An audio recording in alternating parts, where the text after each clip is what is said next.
In Week 12 of the Overwatch League, Echo, Tracer, Orisa, and Moira were banned from the hero pool. With Orisa banned, the conventional poke-heavy Orisa double shield comp was impossible to run, and the strength of dive comps were also compromised, with Tracer and Moira being unplayable. Although there was some variance between teams, either control or brawl-heavy Reinhardt comps were preferred. The matchup of Seoul Dynasty versus Shanghai Dragons definitely caught the attention from the viewers coming into Week 12, as both teams were considered at the top during the regular season, and many looked forward to their match against each other. However, Shanghai were uncontested in the match as they took a swift 3-0 against Seoul. Today, we will take a look at their match in Hanamura, highlighting and discussing strategies and mistakes. Seoul initially starts out with a Reinhardt Sigma double shield, Mei Cree, and Lucio Baptiste. However, after seeing Shanghai running Pharah Mercy, they go back to spawn and switch Baptiste to Ana and Sigma to D.Va. Let's first discuss why they had to switch up the comp. Generally, Ana's skill set, Sleep Dart CC and Biotic Grenade, arguably have better utility, and the Nano Boost is proven to be considerably more impactful with Reinhardt comps. Seoul plans to rush into the room on the right for a number of reasons. First, Mei has better control over space, especially in a small area. Second, even with McCree and D.Va, it isn't a walk in the park to deny an experienced Pharah Mercy that can take cover around the choke with rockets consistently landing from the back and the sides as they come in. However, Shanghai is ready to abuse the fact that Seoul only has a limited number of paths that they can choose. When Seoul walks in with a Mei wall set up to block pokes from the front, Marvel unfortunately misses his defense matrix on Fleda's concussive blast, which delays Seoul from going in. Fearless also lands a fire strike through the gap of the Mei wall, and manages to kill Fitz, assisted with a shot from Lip. With McCree dead, Seoul still pushes the stairs, but Fleda's rocket lands on Badosin, who steps out a little from Jester's shield, and they decide to regroup. Seoul sets up for the same rotation, but this time, Void is ready to abuse them. Knowing that Seoul would be distracted from the Pharah hitting them from their left, he sits in the room and body blocks them from walking out for a brief moment, which helps Fleda and Fearless build ultimate. Seoul could have pushed from above, but knowing that Pharah Mercy has backed off to the left side to keep an eye on them from above, they decide to utilize Toby's speed boost to move back out to the middle and plan to shut down Pharah Mercy with a nanoed McCree. However, Void has positioned himself below to scout them out and sees them coming back down. Prophet here makes the mistake as he wastes the wall to merely block a doorway that Shanghai won't be using anyway. In the meantime, the information Void picked up helps Fleda to rotate back to the front and set up behind, but a nano-boosted Fitz does end up hitting a one-shot kill on Lee Jae-gon.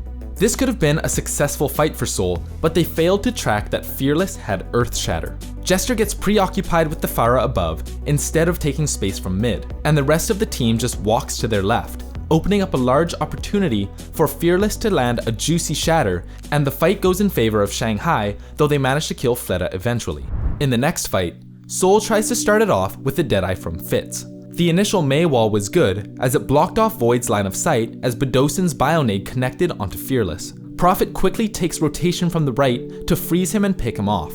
Unfortunately, even though the rocket angles coming from Fleda was in view, he fails to eat two of them, which almost kills Fitz at the start of the fight. Then he wastes half of defense matrix on the Pharah taking cover and disregards the nade coming from Izayaki. After that, he blindly dives on Fleda, even though Lip has also pulled Deadeye from the front. Lee Jae-gon quickly uses Valk and revives Fearless, and Shanghai repels Seoul once again. On the front line there, so Fearless will be going down, but it's going to be the counter Deadeye by Lip. Doesn't get anything done, but these shots are ridiculous right now. The flashbangs are on point. He's hitting everything right now.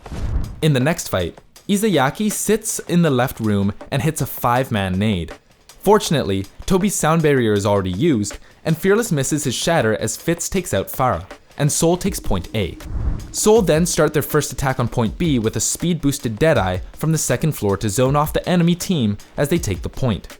Here, Prophet uses his Mei wall on the third floor to protect Fitz from a potential aggressive push onto the second floor, and to also prevent Fleda from blocking their path early. But instead, Fleda, Lip, and Void rotate around to the second floor while Lee Jae-gon stays on the third floor and focuses his attention on helping Fearless. As Void shoots a D.Va bomb from the back line, Izayaki comes out from the spawn to sleep an unsuspecting Jester. Here, Prophet uses his Ice Shield to get a clutch save on Gesture, but the bomb still takes out Fitz. Another point to note is Marvel's mistake that undoubtedly comes from his lack of experience with D.Va. He wastes more than half of his defense matrix on nothing. Then, he wastes more on Fearless jumping off the platform with his shield. He could have eaten the nade that followed from Izayaki after Void's bomb has gone off, or at least harass Izayaki who had no skills left. But despite these missed opportunities, Soul almost takes the point. Salvageable right now, but Soul are walking away with it right now. They have 2 ticks. The Earthshatter comes out here from Gesture. It's going to connect onto a couple other players, bringing them down onto the ground. But Shanghai getting the spawners back in, and they are going to be able to battle back. Shanghai starts out with a Symmetra comp to teleport onto point. As we've already mentioned, with the Rein Sigma comp, Lucio is often used. But because they plan to teleport onto the point and control the space from there, they utilize Brigitte instead of Lucio for better stability of the stacked 6-man formation. Shanghai uses Maywall in front as they place the teleporter for 2 reasons. First, Fearless was low on shield, and therefore it was used to help the tanks block the poke damage coming in. And second, they need to block Prophet's line of sight, as he could utilize the Ice Wall to block them from getting to the teleporter properly. As Shanghai teleports in, Fitz lands a stun on 5 of them, but the follow-up does not connect, and Lee Jae-gon's shield stun kills Fitz. It could have also gone better for Soul if Prophet's Maywall had been used from above the rock earlier, to hinder Shanghai's positioning after they had come onto the point. With Fitz dead, SHD quickly controls the space, and Shanghai easily takes point A. On their first attempt taking point B, Shanghai does something extraordinary. With both support ultimates coming up, they decide to go on squad formation, but in 3 different angles. At first, they walk up the staircase and act as if they would all just enter through the right side. With the rally ready, Fearless, Lip, and Lee Jae-gon teleport onto the point, taking the attention from Soul. By letting Soul destroy the teleporter, it's ambiguous as to whether they meant to have everyone teleport onto the point. The initial aggro from the first squad triggers Marvel to jump off the 2nd floor. Izayaki jumps up onto the 2nd floor from the left and places Window down and starts attacking the 3rd floor. This triggers Prophet to use his Ice Wall to block the line of sight of the ultimate onto the 3rd floor. In the meantime, Fleta and Void go in from the right side as the aggro squad teleport onto the point.